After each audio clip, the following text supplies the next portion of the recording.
બે પાકા મિત્રો, એમાં એક મિત્રને કારણોસર કોઈ ગુનો એની માથે લાગુ પડ્યો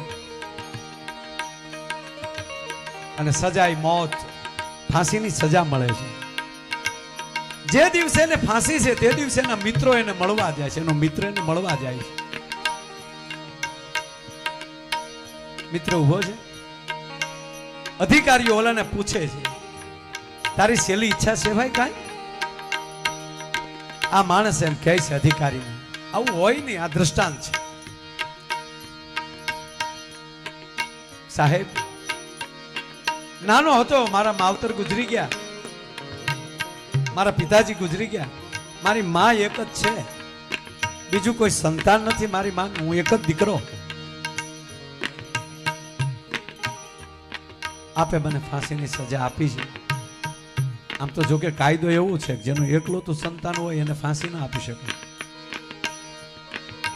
પણ એના જો લગ્ન થઈ ગયા હોય, એની ઘરે કોઈ સંતાન થયું હોય, વારસદાર રહી ગયો હોય, તો પછી સજા થઈ શકે. આવું એક કાયદો, દિલીપભાઈ તો કાયદાનું જાણતો એટલે આપણે એમાં બહુ ન જવાય, પણ આ એટલે કહો આ દ્રષ્ટાંત છે.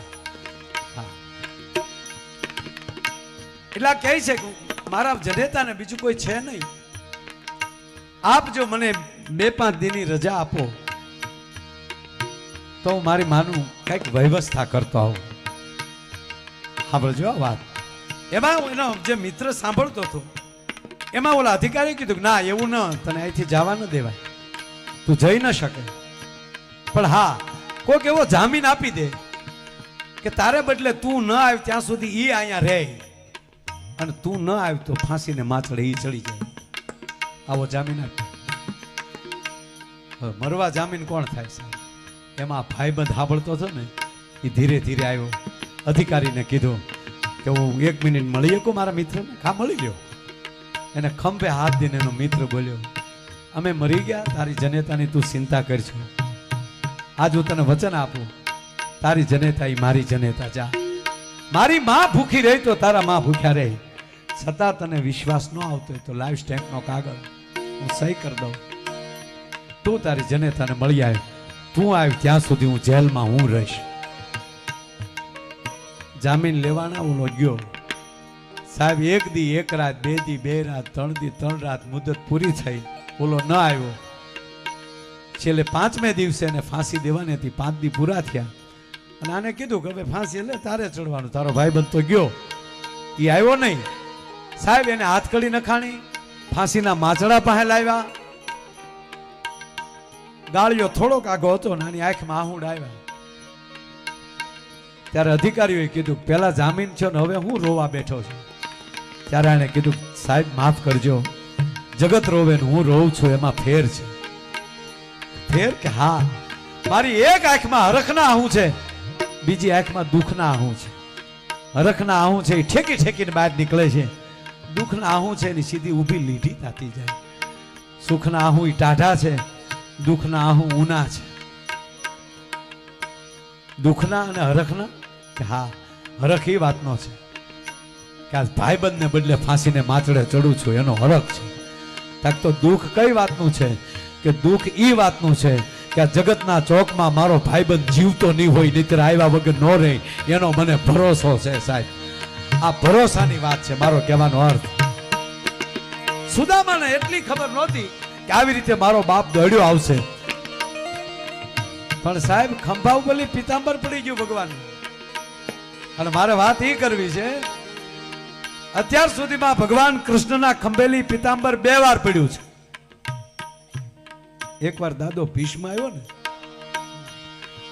કુરુક્ષેત્રના મેદાનમાં, દાદા ભીષ્મ દુર્યોધનનું ખાઈને આવેલો અને પ્રતિજ્ઞા લીધેલી કે આજ કૃષ્ણની પ્રતિજ્ઞા ના તોડાવું તો ગંગા સૂત ન કહાવું, ગંગાનો દીકરો મટી જાવ. તપેલ દ્રાબા જેવી દાદા ભીષ્મની આંખ થઈ ગયેલી અને પછી તો જહા દેખો તહા ભીષ્મ. ધોબો ધોબો હાહાના લોહી આંખમાં નાખ્યા હોય, એક પણ એમ કહેવાય શ્વેતકણ નહીં. દાદાના થલના રૂવાડા ભેગા થઈ ગયેલા અને બાણ ઉપર બાણ દાદો ભીષ્મ મળ્યા મારવા. ભગવાન કૃષ્ણ કહે છે કે અર્જુન સાવધાન, અર્જુન સાવધાન, આજ આવ્યો દાદો. સાહેબ ભગવાન કૃષ્ણના વસ્ત્ર ચીરતા જાય હો ભીષ્મના બાણ. સાવધાન અર્જુન, સાવધાન અર્જુન, સાવધાન અર્જુન. અને હેમાલી દાદાને પગની માથેથી રેમાન ગઈ અને ઠે ઠે ઠે ઠે ઠે કરતો બાણ એમ કે ભાઈ રથ ઉપર નાખ્યું. રથ ઉલ્યો, અશ્વ છૂટા થઈ ગયા. આ બાજુ કૃષ્ણ આ બાજુ અર્જુન પડી ગયા. એ જેવા રથ થી નીચે ગયા દાદાએ ધનુષ બાણ હેઠા મૂકી અને વીજળીના સોટા જેવી શમશેર બારી કાઢી સાહેબ. અને દાદો ભીષ્મ પેગની પે પેર દિયો, પેગની હિલાઈ દિયો, રથની પેગની ઉપર પગ દે અને ધરતી ઉપર જાય. સાહેબ નાની એવી હોડીમાં હાથીને મૂકવામાં આવે અને હોડી જેમ હફક દફક થતી હોય એમ પૃથ્વીના છેડા દિગ્પળોના હાથમાં હલતા થતી હતી. અને દાદો ભીષ્મ ચડાપ ચડાપ ચડાપ આમ ત્યાં ડગલા મેળ્યા. જે બાજુ અર્જુન અને કૃષ્ણ પડ્યા છે એ બાજુ ભગવાન નારાયણ મેળ્યો ફાફા મારવા. ગોપા મધુરા ગોપા મધુરા મદનમ મધુરમ હલનમ મધુરમ. કાંઈ મધુર નહોતું દેખાતું ત્યારે. ફાફા મેળ્યો મારવા. અર્જુન અર્જુન અર્જુન. પણ દાદો હાથમાં તલવાર અને ડગલા માંડ્યા. ચડાપ ચડાપ ચડાપ. પીતાંબર પડી ગયું. આજે ધરતી પીતાંબરને ઠપકો આપે છે. એ પીતાંબર રોજ હારે રહે છો નારાયણ ને હારે, અને આજ મારો નાથ જ્યાં નીચે પીડ્યો છે તો ત્યાંય સાથ મૂકી દીધો. ત્યારે અંબર પીતાંબર કહે છે કે માં ધરતી મારું નામ પીતાંબર છે. પિત્ત કહેતા શરીર, અંબર કહેતા ઢાંકણ. હું શરીરનું ઢાંકણ છું. પછી કૃષ્ણનું ઢાંકણ શરીર ઢાંકવું કે તારું શરીર ઢાંકવું એમાં ફરક શું પડે? કે ના ના ના, તું મધુસૂદનના શરીરનું ઢાંકણ છો. અને આજે માધવ કુરુક્ષેત્રના મેદાનમાં પીડ્યો છે અને તું કાયમ હારે રહેવા વાળું, અને અત્યારે તે સાથ મૂકી દીધો.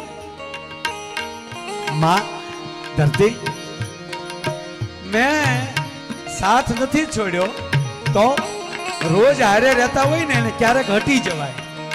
કે કેમ? તાકે હું ભગવાન કૃષ્ણે પ્રતિજ્ઞા લીધી ત્યારે હું હાવ નજીક હતો કે હું 18 દિવસ હાથમાં હથિયાર નહીં લઉં. કે હા એ મારથી ભોઠો ન પડે ને એટલે ઘડી ઘટી ગયું. તાક આગળ લેવાનો છે એટલે એ ભોઠો ન પડે. અને ભાંગલા રથનું પૈડું આવી ગયું આવું લખે છે વ્યાસજી, પણ આવ્યું તું સુદર્શન જ અને હજી પ્રભુ ગોઠણિયા ફેર ન થયા. નારાયણ ઉભા થવા ગયા હતા તો ભીષ્મ તમામ હથિયાર છોડી ત્રાહિમામ શરણાગત છું. બસ મારા બાપ તારી પ્રતિજ્ઞા તૂટી ગઈ. ત્યારે કૃષ્ણ કહે છે કે હે દાદા મોહી પ્રતિજ્ઞા તો હે કાજ. મેં પ્રતિજ્ઞા તોડી હોય તો મારો ગંગાનો દીકરો એમ કે હું ગંગાનો દીકરો મટી જાવ કે મારે તને ગંગાનો દીકરો નથી મટાડવો એટલે મેં પ્રતિજ્ઞા તોડી છે. આ પીતાંબર ક્યારે પડી ગયું હતું? બીજી વાર પીતાંબર પડ્યું છે દ્વારકાની બજારમાં. દાદા આજે ઉઘાડા ડીલે ધડ્યો આવે છે કૃષ્ણ.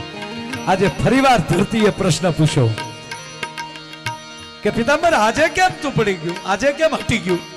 કે માં રોજ હારે રહેતા હોય ને પણ વર્ષોથી પછી ભાઈબંધ કોક આવતો હોય ત્યારે આવરણ ન રહેવાય, વચ્ચેલી હટી જવાય. ભલે હૃદય યાદ મળી લેતા એટલે એનો મૂળ ભાઈબંધ આવ્યો છે એટલે હું હટી ગયો છું સાહેબ. એટલે કૃષ્ણ કહે નામ રે સુણીને વાલો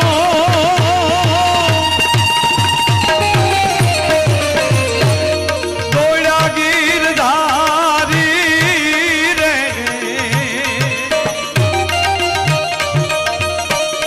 વિકમે લીધા રે એકદમ તેડી રે આહુડાયા.